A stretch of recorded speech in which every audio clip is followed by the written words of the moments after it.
તો એના માટે ખૂબ મહત્વની છે, જેમાં આપણે એક જ કલાકની અંદર આખા ચેપ્ટરને ઓવરવ્યૂ આપવાનો પ્રયત્ન કરીશું કે બીજી બધી શ્રેણી યાદ રાખો ના રાખો, ડી વિભાગની 4 3D તો યાદ રાખવી જ જોઈએ. એવું કેમ સર? 3D વિશે કેમ વધારે માહિતી આપેલી છે? સોડિયમ ક્રોમેટ આયન મળે છે.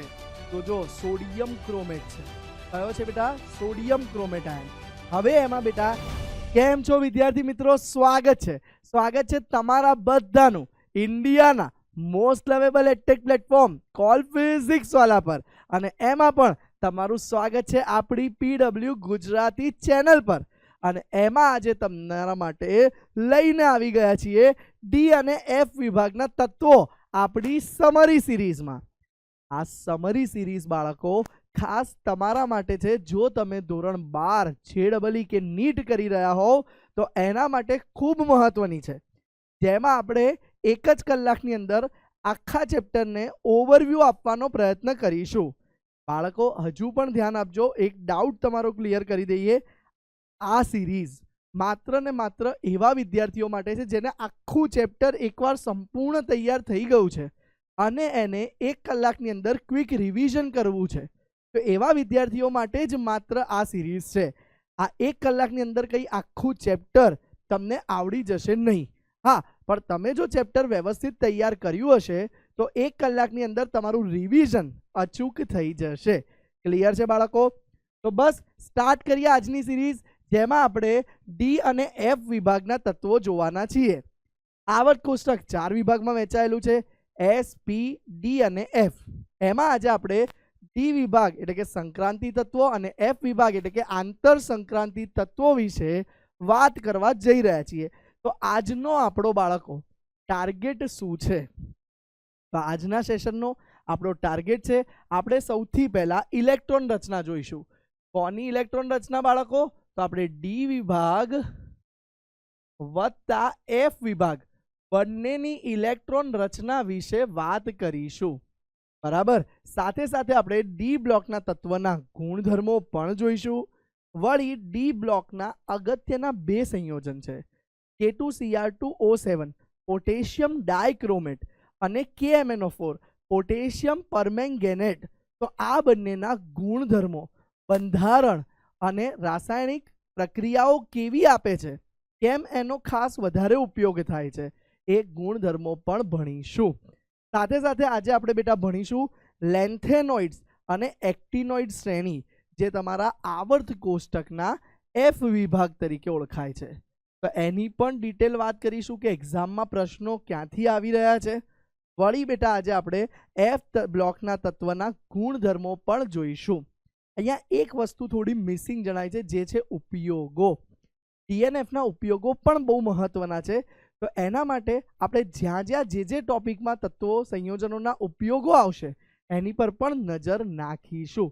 વળી બાળકો આપણે આ ચેપ્ટર વન શોટ જોયા પછી પણ એક સલાહ આપીએ છીએ ખાસ, એ છે કે તમારે NCERT તો અચૂક વાંચવી જ જોઈએ. તો વન શોટ જોયા પછી NCERT વાંચવાનું ભૂલતા નહીં. ક્લિયર છે બાળકો? ચલો શરૂ કરીએ છીએ. સૌથી પહેલા ઇલેક્ટ્રોન રચના, અને એ પણ ઇલેક્ટ્રોન રચના કોની બેટા? તો ડી વિભાગના બધા જ તત્વની. હવે બાળકો ઇલેક્ટ્રોન રચના અહીંયા ટેબલ બનાવીને મેં આપી દીધી છે એઝ પર NCERT. પણ બાળકો ડી વિભાગ આવર્ત કોષ્ટકમાં ક્યાં આવેલો છે? તો સૌથી પહેલા તમને ખબર છે કે ડી વિભાગ આવર્ત કોષ્ટકમાં વચ્ચોવચ આવેલો છે. અને એમાં જો તમે ડી વિભાગના સમૂહની વાત કરો તો સમૂહ નંબર 3 થી લઈ અને 12 સુધીના સમૂહો એ બધા જ તત્વો ડી વિભાગના તત્વ છે. વળી અગર આપણે આવર્તની વાત કરીએ તો બેટા 4 નંબરથી લઈ 7 નંબરના 4 આવર્તો, 1, 2, 3 ને 4, એ બધા જ ડી વિભાગના તત્વથી આવેલા છે. ક્લિયર છે આટલી વસ્તુ બેટા? હવે બાળકો આ ડી વિભાગના તત્વમાં પ્રથમ જે શ્રેણી છે એ શ્રેણીને કહેવામાં આવે છે 3D શ્રેણી. કઈ શ્રેણી કહેવાય છે? 3D શ્રેણી. નેક્સ્ટ શ્રેણી જે છે 4D છે, એના પછી 5D શ્રેણી છે, અને છેલ્લી શ્રેણી તમારી 6D શ્રેણી તરીકે ઓળખવામાં આવે છે. વળી બાળકો આ બધી જ શ્રેણી યાદ રાખવાની જુદા જુદા વિદ્યાર્થીઓ જુદા જુદા શિક્ષકોની અલગ અલગ પદ્ધતિ હોય છે. ધારો કે હું મારી વાત કરું તો પ્રથમ શ્રેણી યાદ રાખવા માટેની મારી ટેકનિક છે સતીવક્રમ ફેકોની ક્રૂઝમાં. સતીવક્રમ ફેકોની ક્રૂઝમાં કેનેડિયમ, titanium, vanadium, chromium, manganese, iron, cobalt, nickel, copper, zinc. આ રીતે બની શકે કે મારી જગ્યાએ તમારી કોઈ સ્ટ્રેટેજી અલગ હોય, બની શકે. પણ મહત્વની વાત એ છે કે બીજી બધી સિરીઝ યાદ રહે કે ના રહે, પહેલી અને બીજી સિરીઝ તો અચૂક યાદ રાખવી જોઈએ. બીજી શ્રેણી માટે પણ યાદ રાખવા માટે ટેકનિક છે यारी जरा निभाना मौत तक, रुकावट राह में पड़ेगी बट आगे चढ़ जाना. रुकावट राह में पड़ेगी बट आगे चढ़ जाना. તો આવું દરેક ટીચર્સની દરેક વિદ્યાર્થીની અલગ અલગ ટેકનિક હોય છે. તમારી જે પણ ટેકનિક હોય તમે તમારી રીતે યાદ રાખી શકો છો. પણ મેઇન વસ્તુ આ ઇલેક્ટ્રોન રચનામાં જે અપવાદ છે એ અપવાદ ખૂબ મહત્વના છે અને પ્રશ્નો સીધા ત્યાંથી આવે છે. તો આજે બેટા આ ઇલેક્ટ્રોન રચનામાં જે જે તત્વો અપવાદ છે આપણે એને હાઇલાઇટ કરીએ. 3D શ્રેણી અચૂક યાદ રાખજો. એમાં પહેલું અપવાદ છે ક્રોમિયમ. કયું છે પહેલું અપવાદ બેટા? ક્રોમિયમ. તો અપવાદ જે છે એને આપણે બોક્સ બનાવી દઈએ. એક કામ કરો તો ક્રોમિયમની ઇલેક્ટ્રોન રચના તમે જોઈ શકો છો કે પરમાણુ ક્રમાંક 24 છે. ઇલેક્ટ્રોન રચના 4s1 ને 3d5 છે. 4s ભરાયા વગર 3d માં 4 ની જગ્યાએ 5 થઈ ગયા કેમ કે અર્ધપૂર્ણ કક્ષકની સ્થાયીતા. તમને કારણ ખબર છે. એ જ રીતે આમાં બીજું અપવાદ આવે છે કોપર. તો કોપરને પણ સ્ટાર માર્ક કરી દઈએ બેટા. એ જ રીતે સેકન્ડ શ્રેણીમાં ધ્યાન આપજો, ક્રોમિયમની નીચે મોલિબ્લેડમ પણ અપવાદ છે. ક્લિયર? એ જ રીતે કોપરની નીચે સિલ્વર અને સિલ્વરની નીચે ગોલ્ડ. આ બધા જ અપવાદ છે. ક્લિયર છે બેટા? સાથે સાથે અગર હું બીજી શ્રેણીની વાત કરું તો એમાં અપવાદના ભંડાર છે. ઘણા બધા અપવાદ જોઈ લો. NB અપવાદ છે. એ જ રીતે TE પણ અપવાદ છે. એ જ રીતે બેટા RU પણ અપવાદ છે. એ જ રીતે બેટા RH પણ અપવાદ છે અને પેલેડિયમ PD પણ અપવાદ છે. તો આ બધા અપવાદ છે જે તમારે અચૂક યાદ રાખવા જોઈએ, જેની ઇલેક્ટ્રોન રચના N+L ના નિયમને પાલન કરતી નથી. બોલો ક્લિયર છે બેટા? એ જ રીતે અગર હવે આપણે 5D શ્રેણીની વાત કરીએ તો જોઈ લો, લગભગ અહીંયા તમને અપવાદ ખાલી 2 જોવા મળે છે, જે છે પ્લેટિનમ અને ગોલ્ડ. એને સ્ટાર કરી દઈએ. અને હવે બેટા ધ્યાનથી જુઓ, અગર આપણે છેલ્લી શ્રેણીની વાત કરીએ તો એમાં ખાલી RG નામનું તત્વ અપવાદ દર્શાવે છે. ક્લિયર છે બેટા? તો આટલા મુખ્ય અપવાદો છે. વળી ઘણા બધા ભણાવતી વખતે શિક્ષકો LA અને એક્ટેનોઇડ, લેન્થેનમ ને એક્ટેનમને પણ અપવાદ કહે છે, જે N+L. આમ ઇલેક્ટ્રોન રચના જુઓ તો તમને એવું લાગે કે અપવાદ નથી, પણ આ તત્વ N+L નો નિયમ પાલન કરતા નથી. એટલે LA અને એક્ટેનિયમ, લેન્થેનમ ને એક્ટેનિયમ, એ બંનેની ઇલેક્ટ્રોન રચના પણ યાદ રાખજો. તો બાળકો આ સ્ટાર કરેલી ઇલેક્ટ્રોન રચનાઓ મગજમાં ફિટ કરી લેજો. આટલી તો તમને આવડવી જ જોઈએ. ક્લિયર છે બાળકો? આ વાત હતી D વિભાગની ઇલેક્ટ્રોન રચનાની. અને જે અગેન સ્ટાર કરેલા તત્વો છે, ધ્યાન આપજો, જે બંને કલરથી સ્ટાર કરેલા તત્વો છે એની ઇલેક્ટ્રોન રચના શું બતાવે છે બેટા? તો એ ઇલેક્ટ્રોન રચના બેટા અહીંયા તમને અપવાદ દર્શાવે છે. ક્લિયર છે બેટા? ચલો આગળ વધીએ નેક્સ્ટ F બ્લોકની ઇલેક્ટ્રોન રચના વિશે. તો F બ્લોકની ઇલેક્ટ્રોન રચનાની આ પહેલી સિરીઝ છે જેને લેન્થેનોઇડ્સ કહેવાય છે. તો F વિભાગ હું ઉપર લખી દઉં બેટા, અને આ એની પહેલી શ્રેણી છે. હા, આને યાદ રાખવાની બી ટેકનિક અલગ અલગ શિક્ષકોની અલગ અલગ હોય છે. મારી કઈ ટેકનિક આવી હતી? લાસ પાની પાસે યુગ ટેડો હે. બરાબર? લાસ પાની પાસે યુગ ટેડો હે. પછી હે એટલે હ અ લઈ લેવાય, તો આવશે બચશે ખાલી છેલ્લે થુલિયમ, યટરબિયમ અને લ્યુટેશિયમ. તો આ રીતે હું આને યાદ રાખતો હોઉં છું. આમાં પણ બેટા ઘણા બધા અપવાદ છે. એ અપવાદની ઇલેક્ટ્રોન રચના ખાસ યાદ રાખવી પડે. પહેલું જ લેન્થેનમ પોતે અપવાદ છે. બીજું સીરિયમ અપવાદ છે. બેટા પહેલા બે તત્વોમાં તમે જોઈ શકો છો કે 6s2 પછી 4f ભરાવું જોઈએ અને પછી 5d ભરાય, પણ અહીંયા પહેલા 5d ભરાઈ જાય છે એટલે એ અપવાદ છે. એ જ રીતે બેટા ગેડોલિનિયમ અપવાદ છે. તો અપવાદને હું હાઇલાઇટ કરી હમણાં બોક્સ બનાવી દઈએ છીએ આપણે દર વખતની જેમ, જેથી તમને યાદ રહે કે આટલા અપવાદ મારે અવશ્ય યાદ રાખવા જોઈએ. અને છેલ્લું લ્યુટેશિયમ અપવાદ છે. તો આટલા અપવાદો બાળકો તમારે અચૂક યાદ રાખવા જોઈએ. ચલો બોક્સ બનાવી દઈએ ને. પહેલા બે તત્વો અપવાદ છે એ ખાસ યાદ રાખો. પછી જુઓ બાજુમાં શું છે, L2+ અને Ln+3 એટલે કે +2 ને +3 આયન બનાવે ત્યારે એની ઇલેક્ટ્રોન રચના કેવી થાય છે એ પણ જોઈશું, પણ અત્યારે નહીં. અને છેલ્લું અપવાદ છે આપણું લ્યુટેશિયમ. હવે બેટા મોસ્ટલી લેન્થેનમમાં યાદ રાખવા જેવી વાત શું છે, એની +3 ઓક્સિડેશન અવસ્થા સૌથી સ્થાયી છે અને એની +3 ની ઇલેક્ટ્રોન રચના બહુ સરળ છે. 4f 0 થી લઈ 4f 1 2 3 4 અપ ટુ 14 ક્રમશઃ, એમાં કોઈ અપવાદ નહીં. એટલે આ રચના ખાસ પૂછાતી હોય છે, Ln+3 ની ઇલેક્ટ્રોન રચના. તો એ તમારા માટે ખૂબ કામની બની રહેશે. ક્લિયર છે બેટા? નેક્સ્ટ સિરીઝની વાત કરીએ તો એ સિરીઝ છે એક્ટેનિયમ સિરીઝ, જેને એક્ટેનોઇડ્સ કહેવાય છે. પહેલું તત્વ છે એક્ટેનિયમ, ત્યાંથી ચાલુ થાય છે. આમાં ઘણા બધા અપવાદ છે, બરાબર છે. તો જોઈ લઈએ કયા કયા અપવાદ છે. પહેલું એક્ટેનિયમ પોતે અપવાદ છે, બરાબર. પછી અપવાદમાં આવે છે પ્રોટેક્ટિયમ, યુરેનિયમ, નેપ્ચ્યુનિયમ. આટલા અપવાદ છે. વળી ક્યુરિયમ પણ અપવાદ છે, ટીએમ. એ સિવાય બેટા છેક છેલ્લું લોરેન્સિયમ અપવાદ છે. તો આ બધાની ઇલેક્ટ્રોન રચનામાં અપવાદ જોવા મળે છે. હવે બેટા અહીંયા આ સમરી લેક્ચરના કમેન્ટમાં તમારે મને કમેન્ટ કરીને કહેવાનું છે કે ડી બ્લોકની 4 શ્રેણી યાદ રાખવા માટે તમારું શોર્ટકટ કયું છે અને એફ બ્લોકની 2 શ્રેણી યાદ રાખવા માટે તમે શોર્ટકટ કયું બનાવેલું છે. તો કમેન્ટની અંદર જરૂરથી અમને જણાવજો. ચલો હવે આગળ વધી જઈએ બેટા. વાત કરીએ છીએ ડી બ્લોકના તત્વના સામાન્ય ગુણધર્મો વિશે. બેટા બહુ મહત્વની વાત છે. ફરી એકવાર કહું છું, આખી એનસીઆરટી 1 કલાકમાં કવર કરવી શક્ય નથી. આપણે અહીંયા ફિલ્ટર કરીને મહત્વના પોઈન્ટો જે પાછલા વર્ષમાં JEE નીટ અને બોર્ડમાં કવર થાય છે એ લખાયેલા છે અને એ સમજાવવા જઈ રહ્યા છીએ. પહેલી વાત કરીએ તો ડી બ્લોકના તત્વોના ગુણધર્મો, તો તે વિવિધ ઓક્સિડેશન અવસ્થાઓ બતાવે છે.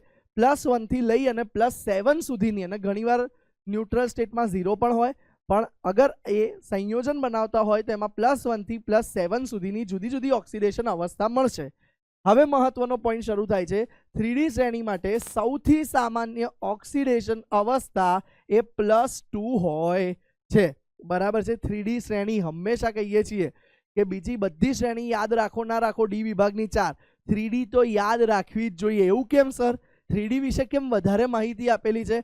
કારણ એ છે બાળકો, ડી વિભાગના તત્વો આપણને પ્રમાણમાં 3D સિરીઝના તત્વ ડી વિભાગના તત્વોમાં પ્રમાણમાં વધારે મળી આવે છે. એટલા સરળતાથી 4D 5D કે 6D વાળા મળતા નથી. હવે ઓબ્વિયસલી છે બેટા, જેનું પ્રમાણ વધારે મળે છે એના ગુણધર્મનો વધારે સ્ટડી થાય અને એના તારણો વધારે નીકળે છે. માટે 3D શ્રેણી હંમેશા યાદ રાખો. બીજી વસ્તુ, 3D શ્રેણીમાં સૌથી સામાન્ય +2 છે, પણ સૌથી સ્થાયી પૂછે. છોકરાઓ અહીંયા કન્ફ્યુઝ થાય છે.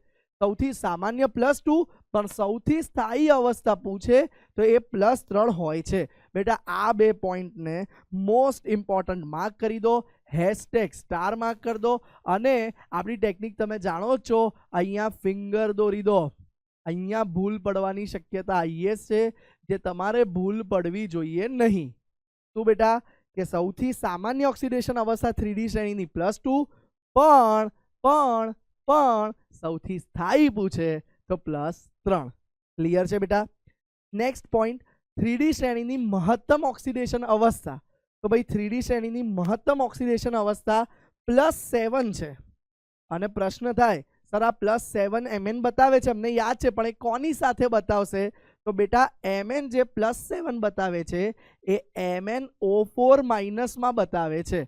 અને યાદ રાખજો, તમને એવું થાય મહત્તમ ઓક્સિડેશન અવસ્થા જે વધારે વિદ્યુત ઋણ હોય એવા ઓક્સિજન ને ફ્લોરિન જ બતાવે. વાત સાચી છે. તો સર શું આપણને MF7 મળશે? તો બાળકો ચોકડી મારી દઈએ છે. એક મેંગેનીઝની આસપાસ, સોરી Mn, હા MnF7 શક્ય જ નથી. કેમ શક્ય નથી બેટા? એક મેંગેનીઝની આસપાસ 7 ફ્લોરિન આવે એ શક્ય હોતું નથી. Mn મેક્સિમમ ફ્લોરિન સાથે બેટા MnF4 બનાવે છે, જેમાં બેટા Mn નો ઓક્સિડેશન આ કેટલો આવશે બેટા? તો એ +4 જ આવે છે. ત્યારે MnO4 માઇનસમાં +7 આવી શકે છે. અગર બેટા અહીંયા F બ્લોકનો પણ મેં એક પોઈન્ટ કવર કર્યો છે કે આની સાપેક્ષે F બ્લોક વાળા તત્વો +8 સુધીની ઓક્સિડેશન અવસ્થા બતાવે છે. એમાં બી ખાસ કરીને OG અને RU આ બે તત્વ +8 બતાવે છે, અને એ પણ ઓક્સિજન સાથે જ હશે. હવે જોઈએ આગળ. સામાન્ય રીતે ડી વિભાગના તત્વ મહત્તમ ઓક્સિડેશન અવસ્થા ઓક્સિજન ને ફ્લોરિન સાથે દર્શાવે છે. કેમ બેટા? એનું કારણ શું છે? તો ઊંચી વિદ્યુત ઋણતા. વિદ્યુત ઋણતાના કારણે. પણ ઓક્સિજન કેમ વધારે આપી શકે છે? એનું કારણ છે વધારે બંધ બનાવવાની ક્ષમતા ધરાવે છે. ફ્લોરિન એકલ જ બનાવે છે, ત્યારે ઓક્સિજન ડબલ બંધ બનાવવાની ક્ષમતા ધરાવતો હોવાથી ઓક્સિજન સાથે +7 મળે છે મેંગેનીઝની, ફ્લોરિન સાથે મહત્તમ +4 જ મળે છે. ગુજરાત બોર્ડમાં પૂછાતો પ્રશ્ન. વળી બેટા ઓગ્નેશન અને RU બંને તત્વ એ +8 બતાવે છે. આ પ્રશ્ન ઘણી બધી વખત JEE નીટમાં પૂછાયેલો છે, તો ધ્યાનમાં રાખશો. બોલો, ક્લિયર છે આ પેજ? ચલો નેક્સ્ટ પેજ. હજુ સામાન્ય ગુણધર્મની જ વાત કરી લઈએ તો 3D શ્રેણીના બધા તત્વ સામાન્ય રીતે કોઈ પણ મંદમાં મંદ એસિડ સાથે પણ હાઇડ્રોજન વાયુ મુક્ત કરે છે. ધેટ મીન્સ એ બધા સક્રિય છે, પણ ખાલી એક તત્વને આમાંથી બાકાત કરી દો, અને એ અપવાદ છે બેટા તમારું કોપર. કોપર એસિડ સાથે પ્રક્રિયા કરી H2 વાયુ આપશે નહીં. એ સક્રિયતા શ્રેણીમાં ખૂબ નિર્બળ છે, એટલે એ મંદ એસિડ સાથે પ્રક્રિયા આપતો નથી. એ સિવાય બેટા બહુ જ મહત્વનો પોઈન્ટ, #* માર્ક કરી દઈએ આપણે આને બેટા. JEE માં ઘણી બધી વખત પૂછાયેલો પોઈન્ટ. ટિટેનિયમ, ક્રોમિયમ અને વેનેડિયમ ત્રણે ત્રણ +2 ઓક્સિડેશન અવસ્થામાં જલીય દ્રાવણ જો એનું હોય તો એ મંદ એસિડ સાથે પ્રક્રિયા કરી હાઇડ્રોજન વાયુ આપે છે. આમાંથી પણ ઘણી બધી વખત MCQ પૂછાયા છે JEE માં. ક્લિયર છે બેટા? તો ટિટાનિયમ +2, ક્રોમિયમ +2, વેનેડિયમ +2 એ જલીય દ્રાવણમાં H2 આપે છે મંદ એસિડ સાથે પ્રક્રિયા કરીને. નેક્સ્ટ વસ્તુ, કોપર +1 આયન જલીય દ્રાવણ એટલે કે પાણીમાં, ખાસ ધ્યાન આપજો, કોપર +1 આયનના સંયોજનને જો આપણે પાણીમાં નાખવામાં આવે તો એ પાણીની અંદર વિષમીકરણ આપે છે. Cu માંથી Cu+2 ઓક્સિડેશન અને Cu+1 માંથી Cu0 રિડક્શન. એક જ પ્રક્રિયકમાંથી ઓક્સિડેશન ને રિડક્શન બંને થવું, જેને વિષમીકરણ પ્રક્રિયા કહેવાય છે. તો કોપર +1 આયન પાણીમાં વિષમીકરણ પ્રક્રિયા આપે છે. બાળકો, આ NCERTની કામની એક એક લાઈન તમારા માટે અહીંયા પકડી પકડીને લાયા છીએ, જેથી તમારું સમરી સરસ રહે. નેક્સ્ટ પોઈન્ટ, Fe માટે ઘણા બધા કન્ફ્યુઝ હોય. સર Feની સામાન્ય જોવા મળતી અવસ્થા તો બે હોય છે, +2 અથવા +3. પણ બાળકો તમને જણાવી દઉં કે Feની મહત્તમ ઓક્સિડેશન અવસ્થા +6 મળે છે. આયરન +6 સુધી મળે, અને એની ખનિજ ફેરેટ આયન FeO4-2. જુઓ, ઓક્સિજનનો -2, 4 2 -8, -8 સામે જાય તો +8, -2 +6. તો Feની મહત્તમ ઓક્સિડેશન આ કેટલી મળશે બેટા? +6. બીજી એક મહત્વની વસ્તુ, Fe+1 ઓક્સિડેશન અવસ્થા પણ બતાવે છે. આપણે તો જનરલી +2 +3 જાણો, પણ +1 પણ બતાવે છે. અને એ ક્યાં બતાવે છે બેટા? એ એના કથ્થઈ રંગના સંકીર્ણ ક્ષારમાં બતાવે છે. જોઈ લો, FeH2O5NOSO4. હવે આમાં જોઈ લો, આ Fe જે હોય છે બેટા એ +1 હોય છે. એ જ રીતે આ NO પણ +1 અને SO4 તમે જાણો છો તેમ -2. આ પ્રમાણેનો આ સંકીર્ણ હોય છે. અને જ્યારે તમે બ્રાઉન રિંગ ટેસ્ટ કથ્થઈ વલય કસોટી કરતા હોવ છો ત્યારે આ સંકીર્ણ મળે છે. યાદ છે ને? યસ. તો આ કથ્થઈ રંગનું સંયોજન મળે છે. ક્લિયર છે બેટા? એ જ રીતે સ્કેનેડિયમથી અગર 3D સિરીઝની વાત કરીએ તો વચ્ચે મેંગેનીઝ આવે છે. સતી વક્રમ, પેકોની ક્રુઝ. તો સ્કેનેડિયમથી મેંગેનીઝ સુધી ઓક્સિડેશન અવસ્થાઓ વધતી જાય છે. મહત્તમ ઓક્સિડેશન અવસ્થા વધે છે, પણ ત્યારબાદ એમએનથી બેટા ઘટવાનું શરૂ થઈ જાય છે. બોલો, ક્લિયર છે આટલો પોઈન્ટ? યસ. અને લાસ્ટ ખૂબ મહત્વનો પોઈન્ટ ભાઈ, ખૂબ મહત્વનો પોઈન્ટ, હેશટેગ સ્ટાર માર્ક કરી દઈએ. ઝિંક, કેડમિયમ અને મર્ક્યુરી એમાં 3D10 છે, સંપૂર્ણ ભરેલા છે. એમના +2 +1 સ્થાયી અવસ્થા જુઓ, એમાં પણ D10 હોય છે. એના કારણે ડી કક્ષક સંપૂર્ણ ભરાયેલું હોવાથી ઝિંક, કેડમિયમ અને મર્ક્યુરી પારાને સંક્રાંતિ તત્વો કહેવાતા નથી. જોઈ લો એની ઇલેક્ટ્રોન રચના એકવાર. ઝિંક, મર્ક્યુરી અને આ રહ્યું ઝિંક 3D10, +2 કરશો તો બી 3D10, કેડમિયમ +2 કરશો તો બી 3D10, એમને પણ 3D10, અને મર્ક્યુરી +1 +2 બંનેમાં 3D10. ડી કક્ષક સંપૂર્ણ ભરાયેલી હોવાથી આ ત્રણને બિન સંક્રાંતિ તત્વો કહેવાય છે. જુઓ, અલગ કલરથી બતાવી દઈએ આપણે એટલે તમને યાદ રહે. ઝિંક, કેડમિયમ, મર્ક્યુરી, બરાબર, જે છે બિન સંક્રાંતિ સંયોજન.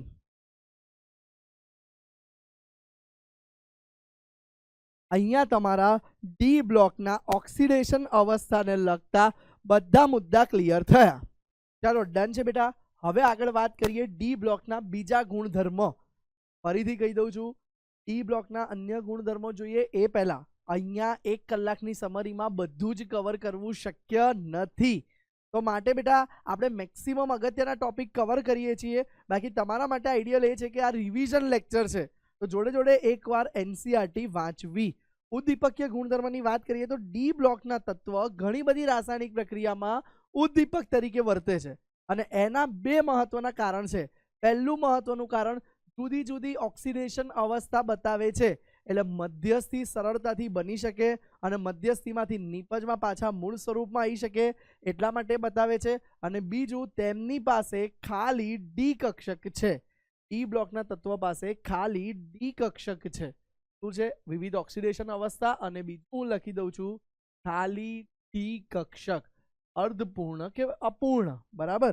એટલે એક્ઝેક્ટ ખાલી શબ્દ વાપરવા કરતા હું પ્રોપર વર્ડ વાપરી દઉં તો અપૂર્ણ ડી કક્ષક. એના કારણે આ તત્વો વિશિષ્ટ ગુણધર્મો દર્શાવે છે ઉદ્દીપક તરીકે. જોઈ લઈએ હેબર પ્રક્રિયા. તમને ખબર જ છે, એમોનિયાની બનાવટ માટેની હેબર પ્રક્રિયા છે. એમાં આયરન ઉદ્દીપક તરીકે વપરાય છે. હવે તો મોલિબ્લેડમ પણ વાપરીએ છીએ. એ સિવાય સંપર્ક વિધિ જે વપરાય છે બેટા H2SO4 બનાવવા, સલ્ફ્યુરિક એસિડ બનાવવા. એમાં 3 સ્ટેપ છે. એમાં સૌથી મહત્વનું સ્ટેપ છે SO2 ને SO3 માં રૂપાંતર કરવું, સલ્ફર ડાયોક્સાઇડમાંથી સલ્ફર ટ્રાયોક્સાઇડ. તો એ પદ્ધતિમાં વેનેડિયમ પેન્ટોક્સાઇડ V2O5 વપરાય છે. અગેન આયરન પણ ડી બ્લોકનો, વેનેડિયમ પણ ડી બ્લોકનું. એ જ રીતે ડેકન વિધિ જે ક્લોરીન વાયુની બનાવટમાં વપરાય છે, તો એમાં પણ cuprous chloride, copper, again D બ્લોકનું તત્વ વપરાય છે. એ જ રીતે વાત કરો વેકર પ્રક્રિયા જે આલ્કોહોલ માટેની બનાવટની પ્રક્રિયા છે, એમાં પેલેડિયમ વપરાય છે. બરાબર છે બેટા? એ સિવાય ઓસવાલ્ડ પ્રક્રિયા, બાળકો ઓસવાલ્ડ પ્રક્રિયા નાઇટ્રિક એસિડની બનાવટની પ્રક્રિયા છે, જેમાં પ્લેટિનમ વપરાય છે. એ સિવાય હાઇડ્રોજનીકરણ, તમને ખબર જ છે, અસંતૃપ્ત હાઇડ્રોકાર્બનમાંથી સંતૃપ્ત હાઇડ્રોકાર્બન બનાવવા માટે તેમાં નિકલ હોય તો હીટ આવે, અથવા તો પ્લેટિનમ ને પેલેડિયમ વપરાય છે. ક્લિયર છે? એ સિવાય લેન્ડલાર પ્રક્રિયા જે પણ હાઇડ્રોજનીકરણની જ છે, અને એમાં વિષવાળું પેલેડિયમ કે પ્લેટિનમ BaSO4 સાથે વપરાય છે. વળી જોઈ લો આ બધી ધાતુઓ બેટા ડી બ્લોકની છે. એ જ રીતે સિગ્લર નાટા પ્રક્રિયક જે પોલિમર પ્રકરણ એમાં વપરાય છે, એમાં ટિટાનિયમ ટ્રાયક્લોરાઇડ અને ટિટાનિયમ ટેટ્રાક્લોરાઇડ હાલાકી એનસીઆરટીમાં ટિટાનિયમ ટેટ્રાક્લોરાઇડ આપ્યું છે, પણ ટિટાનિયમ ટ્રાયક્લોરાઇડ પણ વપરાય છે. તો એ બંનેમાં ટિટાનિયમ એ ડી બ્લોકનું તત્વ છે ટિટેનિયમ, અને એના કારણે બેટા આ બધા તત્વ ઉદ્દીપક તરીકે વપરાય છે. ક્લિયર છે બેટા? આના પરથી ઘણા બધા એમસીક્યુ ગુજરાત બોર્ડ, ગુજસેટ, જેડબલઈ નીટમાં પૂછાય છે સીધે સીધા. ક્લિયર છે? ચલો આગળ વધીએ. નેક્સ્ટ ગુણધર્મ, સંક્રાંતિ તત્વો રંગ પણ બતાવે છે.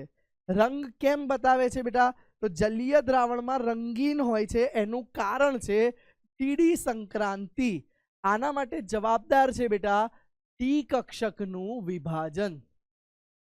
ટી કક્ષકનું સમાન શક્તિવાળી 5 હોય, પરંતુ એનું વિભાજન થાય છે.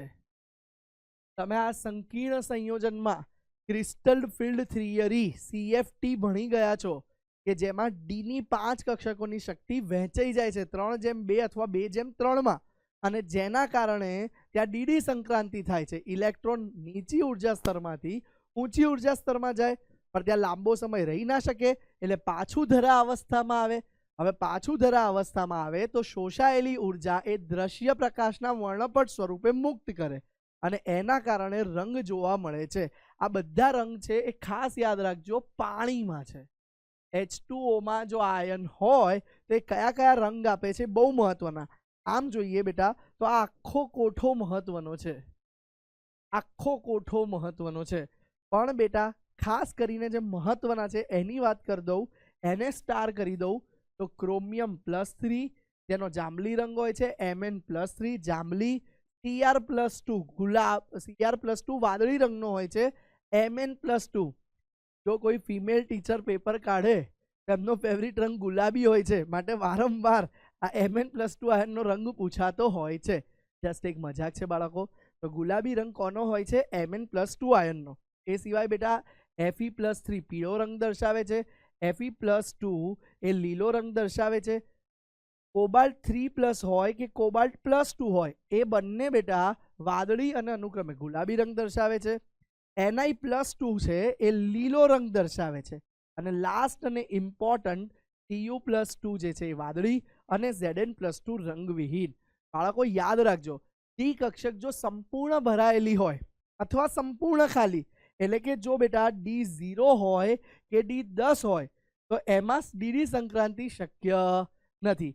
માટે મોટા ભાગના કેસમાં D0 અને D10 કન્ડિશનના આયનો પાણીમાં કેવા હશે? રંગવિહીન હોય છે. Zn+2 જોઈ લો અને Sc+3 Ti+4 જોઈ લો, તે રંગવિહીન હોય છે. આટલા આયનો મુખ્ય છે જે તમારે અચૂક યાદ રાખવા જોઈએ. આમ જોઈએ તો બધા, પણ આટલા તો ખૂબ મહત્વના છે. ચલો આગળ જોઈએ નેક્સ્ટ ટોપિક પર બેટા. સંક્રાંતિ સંયોજનો આંતરાલીય સંયોજન બનાવે છે. આંતરાલીય સંયોજન એટલે શું બેટા? તો આ સંક્રાંતિ ધાતુના આયનો આ રીતે ક્લોઝ પેકિંગમાં બરાબર ફિટ એકબીજાની બાજુમાં ગોઠવાયેલા હોય છે. પણ તમે જોઈ શકો છો કે આ જે નાની ખાલી જગ્યા પડે તેમાં નાનું ધાતુ કે અધાતુ પરમાણુ, મોસ્ટલી અધાતુ, એ આવી જાય છે. જેવા કે કાર્બન, નાઇટ્રોજન અથવા હાઇડ્રોજન, અને એ કાર્બાઇડ, નાઇટ્રાઇડ કે હાઇડ્રાઇડ બનાવે છે.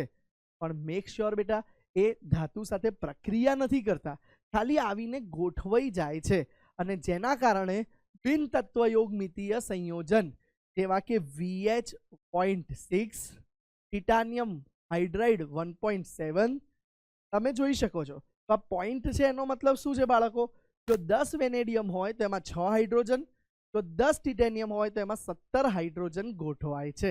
તો આ રીતની રચના હોય છે. હવે બાળકો આ અંદર આવવાથી ધાતુના ગુણધર્મ જે પ્યોર સ્ટેટમાં હતા એના કરતાં પણ વધારે ઉપયોગી બની જાય છે. જેવા કે આ સંયોજનો જે આંતરાલીય સંયોજન બને છે એના ગલન બિંદુ બરાબર એ શુદ્ધ ધાતુઓ કરતાં પણ ઊંચા એટલે કે વધારે હોય છે. પહેલો પોઈન્ટ, ગલન બિંદુ શુદ્ધ ધાતુઓ કરતાં પણ ઊંચા હોય છે. બીજી વસ્તુ, આ સંયોજનો શુદ્ધ ધાતુ કરતાં પણ સખત હોય છે. એમાં કેટલાક બોરાઇડ સંયોજનો તો હીરા જેવા કઠિન હોય છે. હીરો વિશ્વનો સૌથી કઠિન પદાર્થ છે. તો જે બોરાઇડ સંયોજનો બને બેટા એ હીરા જેવા સખત કઠિન હોય છે. એ સિવાય બેટા આ સંયોજનો જે બને છે એ ધાતુની વાહકતા એ જાળવી રાખે છે. બરાબર. ધાતુનું જે ઇલેક્ટ્રોન વહન કરવાની ક્ષમતા છે એ જાળવી રાખે છે. અધાતુ હોવાથી એના લીધે કઈ ઇલેક્ટ્રોન વહન કરવાની ક્ષમતામાં ફરક આવતો નથી. અને છેલ્લો પોઈન્ટ કે આ સંયોજનો જે બને છે એ રાસાયણિક રીતે નિષ્ક્રિય હોય છે, એટલે સરળતાથી કોઈ જોડે પ્રક્રિયા નથી કરતા, જે આ સંયોજનોના ગુણધર્મમાં સુધારો કરે છે. ક્લિયર છે બેટા? તો આ હતું ડી વિભાગના તત્વોના સંક્રાંતિ આંતરાલીય સંયોજનોની ખાસિયતો. હવે જોઈએ કે સંકીર્ણ સંયોજનોનું નિર્માણ. તો બેટા આ ટોપિક ઓલરેડી તમે સંકીર્ણ સંયોજનો ત્યાંના પછીનું ચેપ્ટર છે એમાં તમે ભણશો ત્યારે તમે ઓલરેડી જોઈ શકો છો કે આ સમૂહના તત્વ સારા એવા સંકીર્ણ સંયોજનો બનાવે છે. બરાબર છે બેટા? અને એ સંકીર્ણ સંયોજનો કેમ બને છે? તો ધાતુ આયન જે છે એ ઘણા ઊંચા ઝેડ ઇફેક્ટિવ ધરાવે છે અને ખાલી ડી કક્ષક ધરાવે છે. તેથી તે લિગેન્ડ પાસથી ઇલેક્ટ્રોન સ્વીકારી અને વિવિધ સંકીર્ણ સંયોજનો બનાવે છે. તેની વધારે વાત તમે સવર્ગ સંયોજનો વાળા ચેપ્ટરમાં કરશો. ક્લિયર છે? નેક્સ્ટ પોઈન્ટ, મિશ્ર ધાતુ. આ મિશ્ર ધાતુ બહુ મહત્વનો. ત્યારે બે કે તેથી વધારે ધાતુ પરમાણુ અથવા અધાતુ પણ, ધાતુ જોડે અધાતુ અથવા ધાતુ પણ જેની ત્રિજ્યા નજીક નજીક હોવી જોઈએ, ત્રિજ્યા વચ્ચે 15% વધારે તફાવત ન હોવો જોઈએ, તો એવા ધાતુઓ મિશ્ર થઈને મિશ્ર ધાતુ બનાવે છે. અને સમાંગ મિશ્રણ યાદ રાખજો, મિશ્ર ધાતુ એ સમાંગ દ્રાવણ છે. ક્લિયર છે? ઘન ઘન પ્રકારનું સમાંગ દ્રાવણ છે. અને ત્રિજ્યાનો તફાવત કેટલો હોવો જોઈએ? 15% કરતા ઓછો હોવો જોઈએ. ધારો કે આપણી પાસે એ સંયોજન છે, એની ત્રિજ્યા હું કહી દઉં કે 200 નેનોમીટર છે. તો આ બી છે એ એની સાથે મિશ્ર ધાતુ ક્યારે બનાવે? ત્યારે એની ત્રિજ્યા 15% ઓછી અથવા 15% વધારે એ રેન્જમાં હોય તો 200 ના 15% એટલે 30 થાય. 30 માઇનસ કરી દો તો 170. 170 થી લઈને 230 નેનોમીટર સુધીની ત્રિજ્યા હોય તો એ બંને બેટા મિશ્ર થઈ મિશ્ર ધાતુ બનાવે છે. ઘણા લોકો મિશ્ર ધાતુ એટલે એક ગેરસમજ ઉદ્ભવતા હોય છે કે ધાતુ ધાતુ જો હોવું ના જોઈએ સર, અધાતુ કઈ રીતે? બેટા સ્ટીલને મિશ્ર ધાતુ કહેવાય છે અને સ્ટીલમાં આયરન જોડે ખાસ કરીને કાર્બન પણ ઉમેરવામાં આવે છે. સાથે સાથે ક્રોમિયમ, ટંગસ્ટન, વેનેડિયમ, મોલિબ્લેડમ અને મેંગેનીઝ તો ઉમેરી શકાય છે. જુદા જુદા પ્રકારના સ્ટીલમાં અલગ અલગ વસ્તુ ઉમેરવામાં આવે છે અને અધાતુ તરીકે કાર્બન પણ છે. ક્લિયર બેટા? હવે વાત કરીએ નેક્સ્ટ મિશ્ર ધાતુ પિત્તળ. બેટા પિત્તળને કાંસુને હેશટેગ સ્ટાર કરી દો.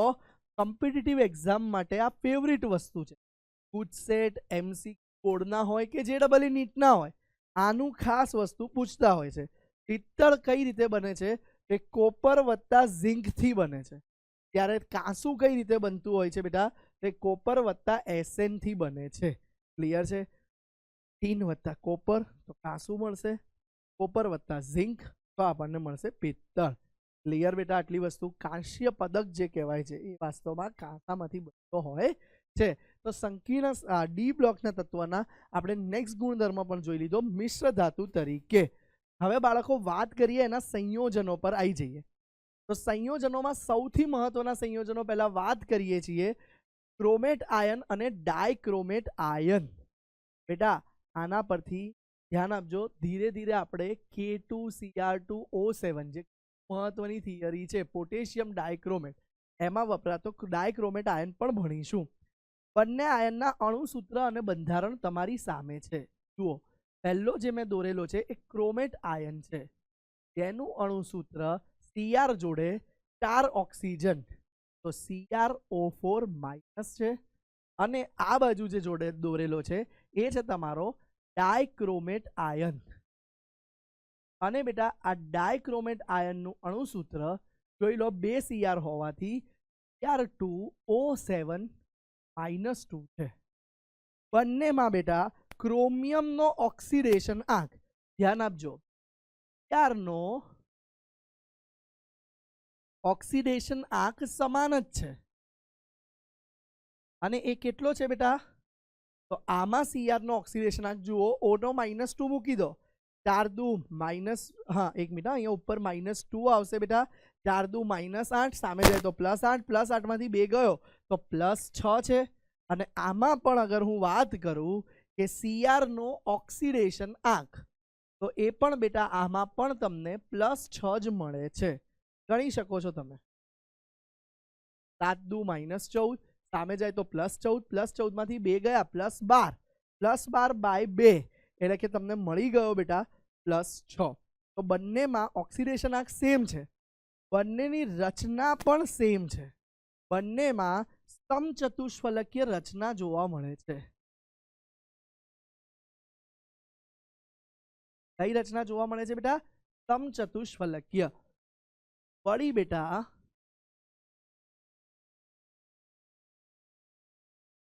બંનેમાં સંકરણની વાત કરું, તમારા સિલેબસમાં નથી પણ JEE લેવલ પર પૂછાઈ શકે, તો સંકરણ બંનેનું થોડુંક અલગ જોવા મળે છે. અહીંયા બંનેનું સંકરણ બેટા D3S પ્રકારનું જોવા મળે છે. કયું સંકરણ જોવા મળે છે બેટા? D3S. હા, અલગ પ્રકારનું સંકરણ જોવા મળે છે. ક્લિયર છે આટલી વસ્તુ બેટા? હવે બેટા જો બંનેમાં આપણે બંધ ક્રમાંક ગણવો હોય, અહીંયા સાઈડમાં હું લખું છું બંધ ક્રમાંક, તો બેટા બંધ ક્રમાંક ગણવાની ટેકનિક તમને ખબર છે.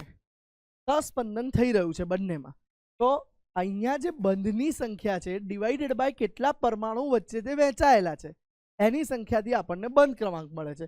તો બંધ કુલ 6 છે, ભાગ્યા પરમાણુની સંખ્યા 4 છે, એટલે 6/4 એટલે આપણને 1.5 બંધ ક્રમાંક મળ્યો. ત્યારે આમાં જો હું બંધ ક્રમાંક શોધું તો ધ્યાન આપજો બેટા, આ બંને ઓક્સિજન જે બ્રિજ બનાવે છે ને ઓક્સિજન, એ બંનેમાં તો બંધ ક્રમાંક સિમ્પલ છે, એક જ. કેમ? તો એ સસ્પંદનમાં ભાગ લેતા નથી. પણ આ 3 ઓક્સિજન અને આ બાજુના 3 ભાગ લે છે, તો એનો બંધ ક્રમાંક ગણીએ તો એનો બંધ ક્રમાંક થશે 5 બંધ ભાગ્યા 6, તો લગભગ આપણને જુઓ 5 બંધ ભાગ્યા 3 ઓક્સિજન, તો લગભગ આપણને 1.66 જેવો મળે છે. વળી બાળકો બહુ મહત્વની વાત કરું, આમાં Cr નો ઓક્સિડેશન આવી ગયો, આંક આવી ગયો +3. બહુ મહત્વની વાત કરું છું, ધ્યાન આપજો, આ બહુ જ મહત્વની વાત. Cr +3 છે તો એની ડી કક્ષક તો 0 થઈ ગઈ, ડી કક્ષકમાં તો 0 ઇલેક્ટ્રોન થઈ ગયા, કારણ કે સોરી Cr +6 છે. હા બેટા, તો Cr +6 હોવાથી બેટા ડી 0 થઈ ગયું. તો છતાં રંગ કઈ રીતે આપે છે તમે જોઈ શકો છો કે ક્રોમેટ આયનનો રંગ પીળો છે. બરાબર, કયો રંગ છે બેટા? પીળો રંગ છે. ત્યારે ડાયક્રોમેટ આયનનો રંગ નારંગી છે. તો હવે બેટા માની લો આપણે તો આગળ એવું ભણ્યા કે D0 હોય તો રંગ વિહીન આવે, તો છતાં આમાં રંગ કેમ જોવા મળે છે? તો એનું કારણ છે જેને #સ્ટાર આપી દો બેટા. આ પેજ બહુ મહત્વનું સાબિત થશે તમારા માટે, ધ્યાન આપજો. JEE નીટ લેવલ સુધીનું આ ભણી રહ્યા છીએ. આમાં રંગ એટલા માટે જોવા મળે છે કારણ કે હું લખું છું રંગ પાછળનું કારણ लिगेंड की धातु आयन, थोड़ुक बॉक्स ने मोटू करी दईए, लिगेंड थी धातु आयन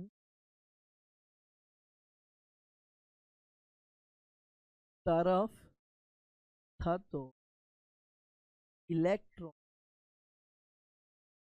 लिगेंड थी धातु आयन तरफ थतो इलेक्ट्रॉन फेरफार, એટલે કે બેટા લિગેન્ડ જે છે એ ધાતુ આયનને આમાં ઇલેક્ટ્રોન આપે છે અને ધાતુ આયન પાસે લિગેન્ડના ઇલેક્ટ્રોનના કારણે સંક્રાંતિ જોવા મળે છે અને એના કારણે રંગ જોવા મળે છે.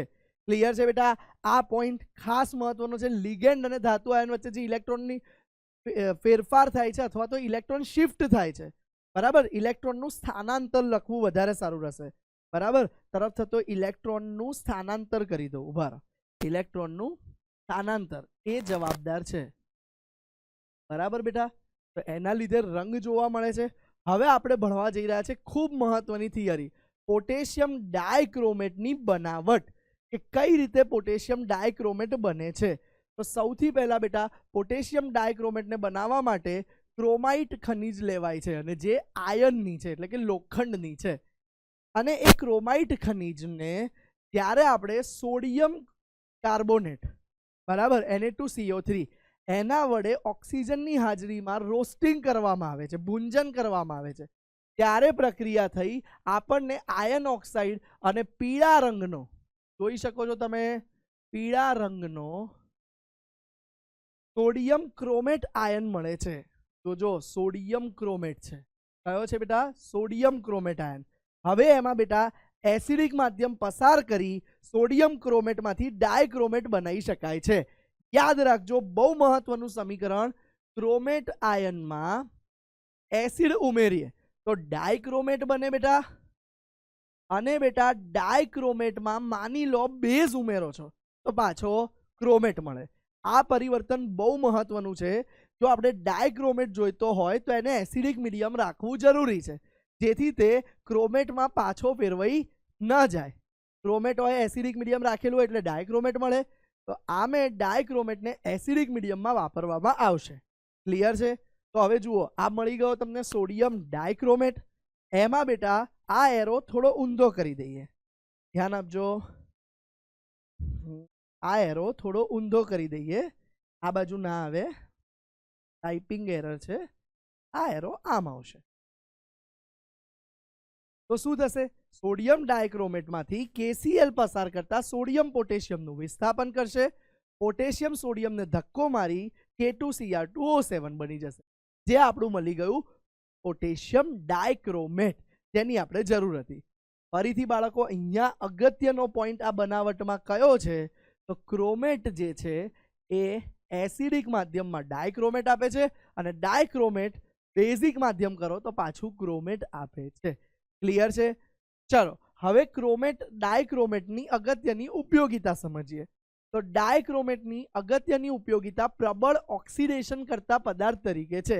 તમે ઓર્ગેનિકમાં જ્યાં ઓક્સિડેશન મળ્યા હશો ત્યાં ઘણી બધી વખત જોયું હશે કે પોટેશિયમ ડાયક્રોમેટનો ઉપયોગ ઓક્સિડેશન કરતા તરીકે થાય છે, અને એ પણ એસિડિક માધ્યમમાં. ખાસ કરીને કેવો વપરાય છે બેટા? એસિડિક વપરાય છે. એ સિવાય બીજા મહત્વના ઉપયોગ છે બેટા આનો રેડોક્સ અને એસિડ બેઝ ટાઇટ્રેશનમાં પણ. રેડોક્સ અને એસિડ બેઝ ટાઇટ્રેશન. તમને ખબર છે, એક દ્રાવણ જાણીતું હોય અને બીજું દ્રાવણ અજાણ્યું હોય સાંદ્રતામાં, તો એ ઓળખવા માટે આપણે ટાઇટ્રેશન પ્રયોગ કરીએ છીએ. તો એમાં પણ K2Cr2O7 પોટેશિયમ ડાયક્રોમેટ બહુ ઉપયોગી સાબિત થાય છે. અને જુઓ એ કઈ રીતે પ્રબળ ઓક્સિડેશન કરતા છે. K2Cr2O7 છે બેટા, જેમાં Cr નો ઓક્સિડેશન આંક તમે આગળ જોઈ લીધો તે પ્રમાણે +6 આવે છે, એમાંથી તે +3 માં ફેરવાઈ જાય છે. +6 માંથી +3 માં, એટલે પોતાનું રિડક્શન થયું, એટલે એ બીજાનું ઓક્સિડેશન કરાવશે. SO3 2- માં સલ્ફરનો ઓક્સિડેશન આ ગણો, 3 દુ 6, પેલી બાજુ ગયું +6 -6 વાળું, એમાંથી 2 ગયા તો +4, તો +4 માંથી એ 4 2 -8, સામે ગયું +8 -2 +6 માં રૂપાંતર પમાવડાવે, તો ઓક્સિડેશન કરાયું બેટા. એ જ રીતે H2S માં સલ્ફર -2 હતું, એમાંથી 0, તો -2 માંથી 0 ઓક્સિડેશન. હેલોજન -1 માંથી 0, તો એ પણ ઓક્સિડેશન. અને અહીંયા ખાસ યાદ રાખજો, આ પ્રક્રિયામાં એક અપવાદ છે, F- નું ઓક્સિડેશન થતું નથી. સર કેમ આવું બધા હેલોજનનું કરી શકે? આ તો પ્રબળ છે, તો F- નું ના થાય? ના બેટા, F- નો અલગ જ સ્વેગ છે. સ્વેગ સે કરેંગે સબકા સ્વાગત, પર સબકા નહીં, ખાલી F-. કેમ F-? તમને ખબર છે, આખા આવર્ત કોષ્ટકમાં એની વિદ્યુત ઋણતા સૌથી ઊંચી છે, માટે એને F- માંથી F2 માં રૂપાંતર કરવું બહુ અઘરું પડશે. એ જ રીતે જોઈ શકો છો તમે, Sn+2 માંથી +4, તો ઓક્સિડેશન કર્યું. Fe+2 માંથી +3, અને C2O4 -2 માંથી CO2, તો કાર્બનનું પણ ઓક્સિડેશન કરે છે. આમ પોતાનું રિડક્શન થઈ બધાનું ઓક્સિડેશન કરતો હોવાથી એ ઓક્સિડેશન કરતા છે. બાળકો, તમારા માટે આ સમીકરણો મહત્વના છે, નજર નાખી લો. હવે બાળકો આપણે આગળ જોઈએ બીજા મહત્વના સંયોજન, જે છે મેંગેનેટ આયન અને પરમેંગેનેટ આયન. બાળકો તમે જોઈ શકો છો MnO4-2 જેને મેંગેનેટ આયન કહેવાય છે અને MnO4-1 જેને પરમેંગેનેટ આયન કહેવાય છે. ધ્યાન આપજો, બંનેમાં શું ડિફરન્સ છે. બંનેમાં પહેલો તફાવત છે રંગનો. તમે જોઈ શકો છો કે આનો રંગ લીલો હોય છે. કયો હોય છે બેટા? લીલો રંગ હોય છે. ત્યારે આનો રંગ જાંબલી દેખાય જ છે તમને, બરાબર છે. બંનેના અગર તમે સંકરણની વાત કરો બાળકો, બંનેનું સંકરણ, તો બંનેના સંકરણ આગળ આપણે જે રીતે Cr2O7-2 જોયો હતો અને CrO4- એ બંનેના સંકરણ જેવા જ અહીંયા સંકરણ થાય છે D3S. માટે તમે જોઈ શકો છો કે બંનેનો આકાર સમચતુષ્ફલકીય છે. D3S સંકરણના કારણે બંનેનો આકાર સમચતુષ્ફલકીય છે. વળી બાળકો જે મહત્વનો પોઈન્ટ છે એ હવે નીચે લખું છું, બંનેમાં ઓક્સિડેશન અવસ્થા. કોની ઓક્સિડેશન અવસ્થા બેટા? તો Mn ની. તો હું લખું છું Mn ની ઓક્સિડેશન અવસ્થા, બરાબર. તો અહીંયા તમે જોઈ શકો છો કે O નું -2 મૂકો, 4 2 -8, સામે ગયું +8 -2, તો Mn ની +6 મળી ગઈ. ત્યારે અહીંયા Mn ની ઓક્સિડેશન અવસ્થા +7 મળશે, બરાબર છે બેટા. કલર જોઈ લીધો, સંકરણ જોઈ લીધું, ઓક્સિડેશન અવસ્થા જોઈ લીધી. હવે આગળ આપણે જોઈએ છે ખૂબ મહત્વનો પદાર્થ કે સંયોજન, જે છે KMnO4. તમે જાણો છો કે KMnO4 એટલે કે પોટેશિયમ પરમેંગેનેટ, જેનો ઉપયોગ પ્રબળ ઓક્સિડેશન કરતા તરીકે, ગુણદર્શક પૃથક્કરણમાં અને અન્ય ઘણી બધી પ્રક્રિયાઓમાં થાય છે. તો એ KMnO4 એટલે કે પોટેશિયમ પરમેંગેનેટ છે, એ કઈ રીતે બનાવી શકાય એ પહેલા એક અગેન મહત્વનો પોઈન્ટ જે ખૂબ બધા MCQ આપે છે.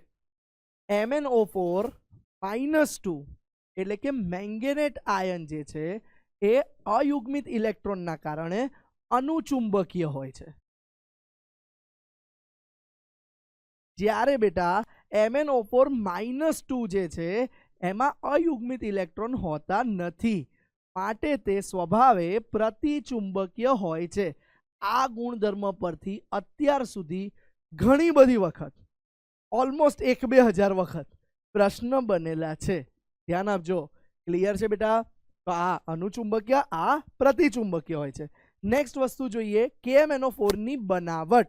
તો સૌથી પહેલા બેટા MnO2 ને બેઝિક મીડિયમ પોટેશિયમ હાઇડ્રોક્સાઇડ અથવા તો સોડિયમ હાઇડ્રોક્સાઇડના બેઝિક મીડિયમમાં ઓક્સિડેશન કરાવવામાં આવે છે અને ઓક્સિડેશન થઈ તમને K2MnO4 એટલે કે પોટેશિયમ મેંગેનેટ, પરમેંગેનેટ નહીં, મેંગેનેટ મળે છે, જે લીલા રંગનું છે. હવે એની એસિડિક મીડિયમમાં પ્રક્રિયા કરાવો તો એમાંથી તમને અહીંયા કરેક્શન કરજો, લીલો રંગ નહીં આવે, ટાઈપિંગ એરર છે. જાંબલી રંગનો, કયા રંગનો બેટા? જાંબલી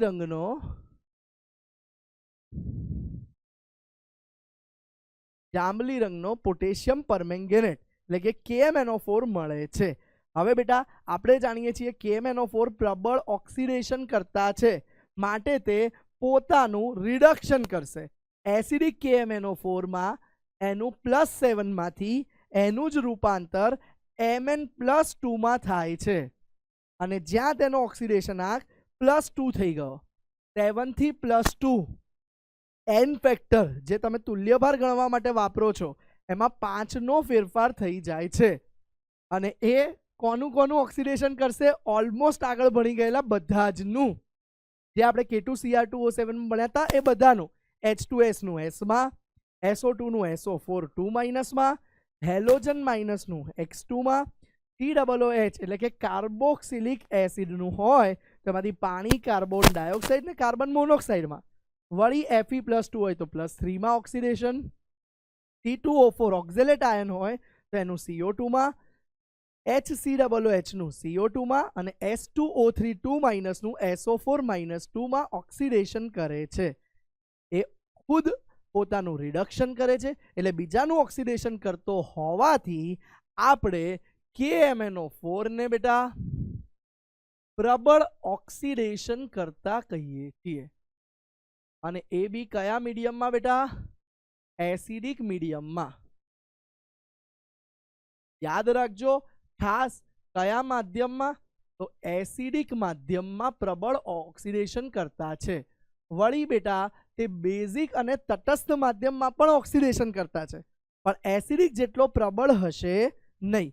જોઈ શકો છો તમે, આ પહેલી પ્રક્રિયા જે એની આપી છે એ એસિડિક માધ્યમમાં આપી છે.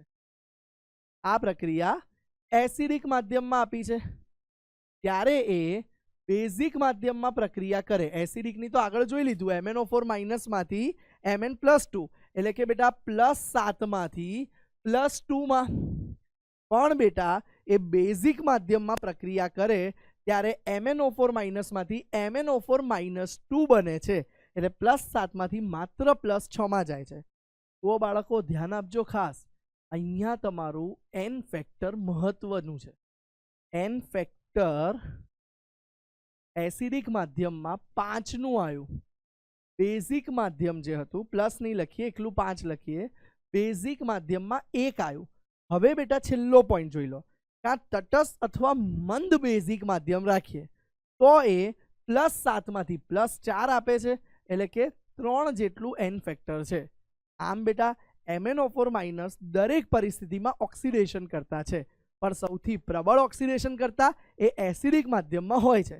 સપોઝ આપણે અગેન બેઝિક માધ્યમની વાત કરીએ તો એ MnO4 માઇનસ માંથી બેટા તટસ્થ અથવા સ્લાઇટલી બેઝિકમાં MnO2 આપે, અને અગેન આગળ જોયું હતું એ પ્રમાણે એ પ્રક્રિયા કઈ કરે છે બેટા? ઓક્સિડેશન કરાવશે. I માઇનસ માંથી IO3 માઇનસ, તો જોઈ લો -1 માંથી +5. આ પ્રક્રિયાને હાઇલાઇટ કરું છું. બહુ જ બધી વખત #* આપી દો. બહુ જ બધી વખત કોમ્પિટિટિવ એક્ઝામમાં વારંવાર પૂછાયેલી પ્રક્રિયા છે કે I માઇનસ માંથી IO4 માઇનસમાં કઈ રીતે રૂપાંતર કરે છે. તો એને તટસ્થ અથવા સ્લાઇટલી બેઝિક મીડિયમમાં KMnO4 વાપરીશું, અને બેટા એ અહીંયા I માઇનસ માંથી IO4 માઇનસ બનાવી I માઇનસનું ઓક્સિડેશન કરે અને પોતાનું રિડક્શન કરે. બોલો ક્લિયર છે આટલી વસ્તુ? વળી બેટા આ Mn+2 નો રંગ ખાસ યાદ રાખજો. એનો રંગ આવી જાય છે બેટા ગુલાબી. કયો રંગ છે બેટા? ગુલાબી. ડન બેટા? તો આ હતા KMnO4 માઇનસના ઉપયોગ ઓક્સિડેશન કરતા તરીકે, જે સામાન્ય ઉપયોગ છે. હવે આગળ વધીએ બેટા F વિભાગ પર. F વિભાગમાં 2 શ્રેણીઓ છે, લેન્થેનોઇડ અને એક્ટિનોઇડ્સ. થોડોક ડિફરન્સ જોઈ લઈએ એનો. લેન્થેનોઇડ લેન્થેનમ 57 પછીના તત્વથી ચાલુ થાય છે. પછીના 14 તત્વો એ બધા લેન્થેનોઇડ તરીકે ઓળખાય છે. 58 CE થી લઈ 71 LU, બરાબર, એ બધા લેન્થેનોઇડ્સ છે અને એ 4F શ્રેણીમાં આવેલા છે. એ જ રીતે બેટા એક્ટેનોઇડ્સમાં એક્ટેનિયમ પછી 57 એક્ટેનિયમ પછીના 14 તત્વ 90 થોરિયમ થી 103 LR એ બધા બેટા લેન્થેનોઇડ્સ છે, અને એ બધા બેટા 5F શ્રેણીમાં આવેલા છે. હવે બેટા લેન્થેનોઇડને અતિ દુર્લભ તત્વ કહેવાય છે, કેમ કે પૃથ્વી પર બહુ ઓછા પ્રમાણમાં મળે છે, એટલે ઇંગ્લિશમાં તેને રેર અર્થ એલિમેન્ટ તરીકે ઓળખાય છે. હવે બેટા મેઇન વસ્તુ એક્ટેનોઇડમાં 92 પછીના બધા જ તત્વ ટ્રાન્સ યુરેનિયમ તત્વ છે, જે બધા જ બેટા માનવ સર્જિત છે, એટલે કે માનવીએ બનાયેલા અને પાછા રેડિયો સક્રિય રેડિયો એક્ટિવ તત્વો છે. બરાબર, 92 યુરેનિયમ પછીના બધા જ માનવ સર્જિત છે અને બધા જ રેડિયો એક્ટિવ તત્વો છે. તો આ છે એક સામાન્ય ડિફરન્સ લેન્થેનોઇડ ને એક્ટેનોઇડ્સનો. તમારે જો કોમ્પિટિટિવ એક્ઝામની તૈયારી કરતા હો તો લેન્થેનિયમ અને એક્ટિનિયમ એની સિરીઝ એટલે કે લેન્થેનોઇડ્સ ને એક્ટેનોઇડ્સનો તફાવત જોવો જોઈએ, જે NCERTમાં એક સારી રીતે એક પેરેગ્રાફમાં આપેલા છે. હવે બેટા આગળ વધીએ એ સિવાય લેન્થેનોઇડ ને એક્ટેનોઇડ્સમાં. તો નેક્સ્ટ વાત છે લેન્થેનોઇડ્સ શું છે એની સામાન્ય વાત જોઈએ. તો લેન્થેનોઇડ્સની સામાન્ય ઓક્સિડેશન અવસ્થા +3 છે બેટા. એના ચુંબકીય ગુણધર્મની વાત કરીએ તો મોટા ભાગનામાં અયુગ્મિત ઇલેક્ટ્રોન છે, એટલે અનુચુંબકીય થઈ ગયા બેટા. પણ બેટા કેટલાક તત્વમાં F0 અને F14 છે, જે શું થઈ જાય બેટા? પ્રતિચુંબકીય બનાવે છે.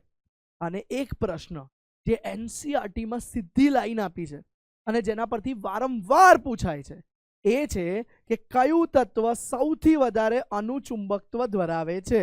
તો એ છે નિયોડિમિયમ, જે સૌથી વધારે અનુચુંબકીય છે. કેમ? એમાં સ્પિન તો વધારે હોય જ છે, પણ સાથે સાથે એલ સ્પિન, એન સ્પિન આપણે ગણતા હોઈએ છીએ અયુગ્મિત ઇલેક્ટ્રોન પરથી, પણ એલ સ્પિન પણ હોવાથી નિયોડિમિયમ એ સૌથી વધારે ચુંબકત્વ ધરાવે છે.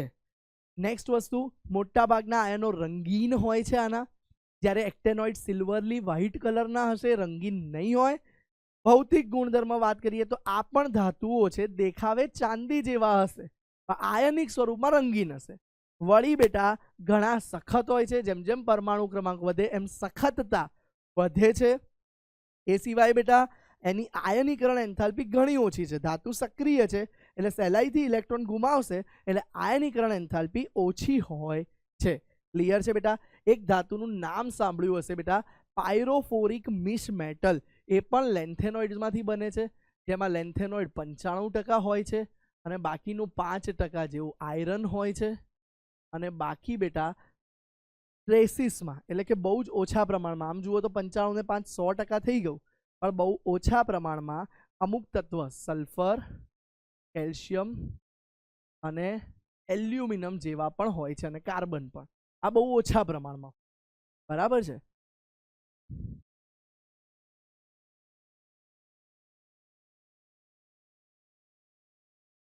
આનો પણ એક એમસીક્યુ બનતો હોય છે.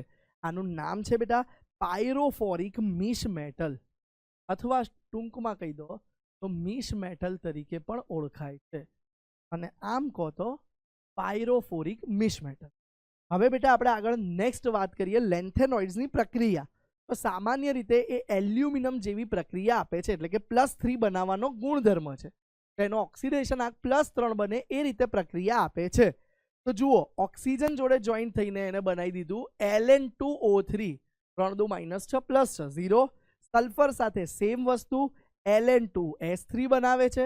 નાઇટ્રોજન સાથે Lnn બનાવે છે, નાઇટ્રોજનનો -3, આનો +3. કાર્બન સાથે બહુ મહત્વનું છે, ચાર્ટમાં ખાલી LnC2 લખેલું છે, બાકી તમે એનસીઆરટી લાઇન ટુ લાઇન વાંચશો તો અન્ય કાર્બાઇડ પણ આપે છે. હાઇડ્રોક્સાઇડ સાથે પાણી સાથે પ્રક્રિયા કરી હાઇડ્રોક્સાઇડ, તો એ LnOH થ્રાઇસ બનાવશે બેટા. હેલોજન સાથે તો LnX3 બનાવશે. અને બીજું બેટા એસિડમાં ઓગાળો એને તો એ હાઇડ્રોજન ધાતુનો ગુણધર્મ જાળવી રાખશે, H2 મુક્ત કરે છે. ક્લિયર છે બેટા? આ હતા લેન્થેનોઇડ્સના ગુણધર્મો. ક્લિયર? હવે જોઈએ બેટા આગળ એક્ટિનોઇડ્સ વિશે. તો એક્ટિનોઇડ્સ કયા છે બેટા? તો એમાં કુદરતી રીતે મળતા તત્વો થોરિયમ, TA અને U, આ બધા રેડિયો સક્રિય છે, અને બાકી બધા તત્વો જે છે એ માનવ સર્જિત છે. સામાન્ય ઓક્સિડેશન અવસ્થા આની વાત કરો તો એ +3 મળે છે, પણ મહત્તમ ઓક્સિડેશન અવસ્થા +7 છે, જે નેપ્ચ્યુનિયમ અને પ્લુટોનિયમ બતાવે છે. ક્લિયર છે બેટા? એ સિવાય મોસ્ટ ઇમ્પોર્ટન્ટ એમસીક્યુ જે કોમ્પિટિટિવ એક્ઝામમાં ડાયરેક્ટ પૂછાય છે, યુરેનિયમની ઓક્સિડેશન અવસ્થા. તો યુરેનિયમ +6 ઓક્સિડેશન અવસ્થા ધરાવે છે. લેન્થેનોઇડ એક્ટિનોઇડ્સ વચ્ચેનો બીજો એક ડિફરન્સ ક્લિયર કરી દઉં.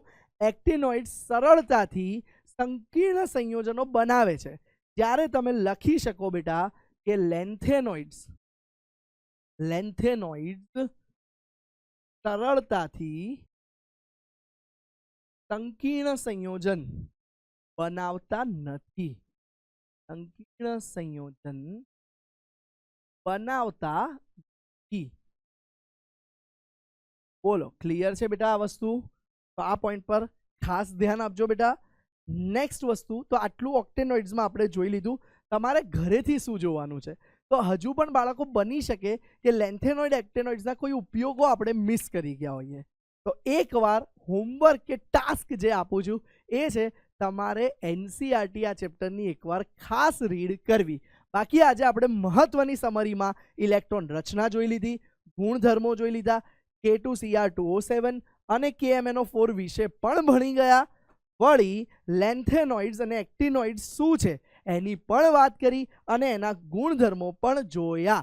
તો બાળકો, આ હતી તમારા માટે D&F વિભાગના તત્વ માટેની એક શોર્ટ સમરી. આશા રાખું છું તમારે જોરદાર જ રહ્યું હશે અને મળીશું ફરી આવી જોરદાર સમરી સાથે નેક્સ્ટ લેક્ચરમાં. ત્યાં સુધી આવજો. આભાર. મળીએ.